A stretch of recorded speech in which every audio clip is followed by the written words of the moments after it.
이처럼 자산시장 상황이 좋지 않은 가운데 대출금리 상승 속도도 심상치 않습니다.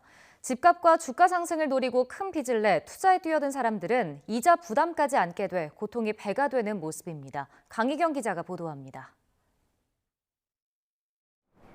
직장인 A씨는 최근 주식 창만 보면 절로 한숨이 나옵니다. 여기저기서 대출 1억 원을 끌어모아 주식 투자를 하는데 최근 주가 폭락으로 원금이 4분의 1 토막이 난 겁니다. 게다가 금리까지 계속 올라 대출 이자로 나가는 돈도 늘고 있습니다. 이자만 한 70 정도 나가는 것 같아요. 추가적인 여유 자금이 없는 상황이잖아요. 그런 상황에서 대출 이자까지 감당하려면 심적인 부담은 금액으로 환산 안 되죠. 자산 시장이 크게 출렁이는 상황에서 낮은 금리를 노려 큰 빚을 내 시장에 뛰어든 투자자들의 시름이 나날이 깊어지고 있습니다. 지난해 12월 기준 은행권 가계대출 잔액은 1,060조 7천억 원, 주택담보대출이 778조 8천억 원, 신용대출과 마이너스 통장 대출 등 기타 대출이 28조 7천억 원에 이릅니다. 문제는 나날이 높아지는 금리입니다.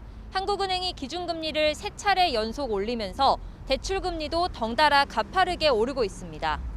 지난해 12월 은행권 주택담보대출 평균금리는 전달보다 0.12%포인트 오른 3.63%로 2014년 5월 이후 최고치를 기록했습니다. 신용대출 평균금리도 5%대로 최근 7년 사이 가장 높은 수준입니다. 투자자들은 점점 한계에 내몰리는 모습입니다. 빚을 내 주식을 사고도 갚지 못해 강제 처분되는 반대매매 금액은 지난달 하루 평균 200억 원 규모로 집계됐습니다. 전달보다 37.8%나 늘었습니다. 부동산 법원 경매 접수 건수도 대출 규제와 금리 인상 움직임이 본격화한 지난해 10월부터 늘어나는 추세입니다. 대규모 투자 손실로 연결될 가능성이 높아지는 시기가 다가오고 있기 때문에 대출을 받는 것 자체는 굉장히 신중한 자세로 보수적인 관점에서 판단하실 필요가 있을 것 같습니다. 기준금리가 0.25%포인트 오를 때마다 늘어나는 전체 이자 규모는 3조 2천억 원.